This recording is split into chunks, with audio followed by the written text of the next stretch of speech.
Today, we are going to talk about a phantom force. It's this invisible push that literally shapes our world, from how a storm spins to the path of a long-range missile. We're going to pull back the curtain on the Coriolis effect. Okay, let's start with something we've all felt. You're in a car, right? And the driver makes a sharp right turn. You know that feeling. You get slammed against the left side door. So the big question is that push you're feeling a real force? So here's where our brains kind of trick us. What you feel is a force pushing you to the left. But what's really happening is that your body is just trying to obey the laws of physics. It wants to keep going straight. That's inertia. It's the car that's turning right underneath you, and the car door is actually what's pushing on you to make you turn along with it. To really get this, here's our roadmap. We'll start with that phantom push in the car. Then we'll talk about why your viewpoint changes everything. We'll scale up to a merry-go-round, get into the Coriolis curve itself, see how it makes hurricanes spin, and finally, we'll settle the score between real and, well, fictitious forces. All right, first up, let's head back into our little physics lab on wheels, that turning car. See, if you ask a physicist standing on the sidewalk what's going on, they'll give you a totally different story. They just see your body trying to keep moving in a straight line. From their perspective, there is no mysterious force pushing you left. The only real force is the car door pushing on you to make you turn. It all comes down to inertia.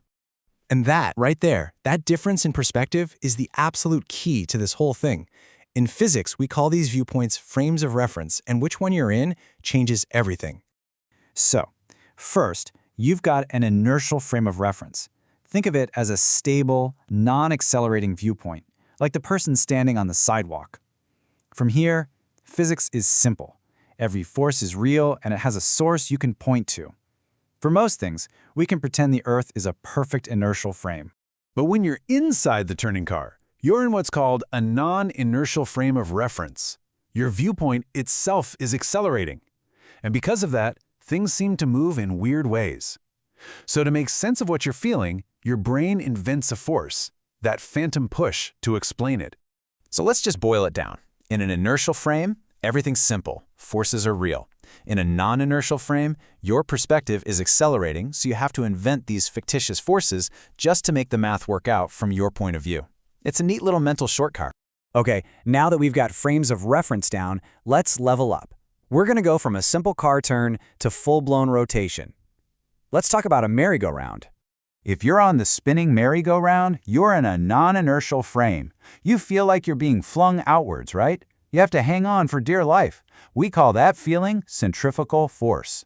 But for your friend watching from the ground, from the inertial frame, there's no outward force at all. They just see your body trying to fly off in a straight line, thanks to inertia. And just so we're crystal clear, centrifugal force is another one of these phantom, fictitious forces. It only feels real when you're inside the rotating system. It's the exact same idea as the car turning, just going round and round.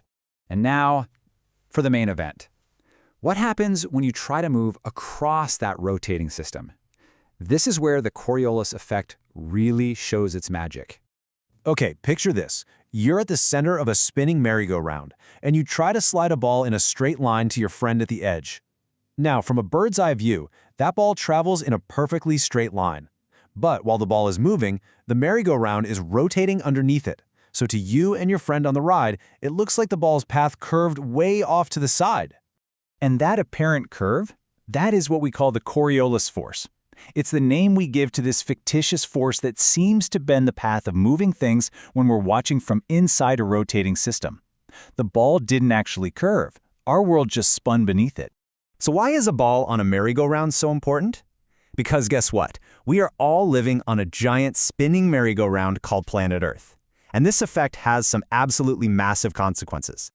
So just like our merry-go-round, the Earth spins counterclockwise if you're looking down from the North Pole.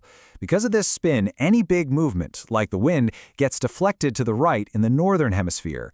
And in the Southern Hemisphere, it's the opposite. It gets deflected to the left.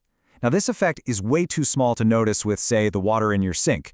But for huge weather systems, it's a total game changer. Think about a hurricane. It's really just a giant area of low pressure, and air wants to rush in from all sides. If the Earth didn't spin, the winds would just blow straight to the center. But on our spinning planet, those winds in the Northern Hemisphere get constantly pushed to the right. And that constant rightward push is what forces the entire storm into that massive, iconic counterclockwise spiral. All right, time for a little quiz. We just learned that the Coriolis force pushes things to the left in the Southern Hemisphere. So, knowing that, which way do you think their cyclones spin? I'll give you a second. If you guessed clockwise, you are absolutely correct. That constant deflection to the left forces those storms into a clockwise rotation, the exact opposite of up here. Okay, let's bring it all home and give our final verdict on these so-called phantom forces. So let's just recap. That centrifugal force you feel throwing you off a merry-go-round, that's just your inertia. And the Coriolis force that seems to curve a ball's path, that's just the ball's inertia, plus the fact that the ground is spinning underneath it. These forces are useful ways to describe what we feel, but they aren't real pushes or pulls in the physical sense. At the end of the day, if we could just step off our spinning planet for a moment and watch from a stable, inertial viewpoint, everything becomes much, much simpler. Every bit of motion can be explained by inertia and real, actual forces that have a source. That's the simplest and, really, the truest way to see the universe. And that leaves us with one last thing to think about. Now that you know your own point of view can create the feeling of a force that isn't really there, what other things that you feel every day might just be a matter of perspective? Something to chew on. Thanks for tuning in.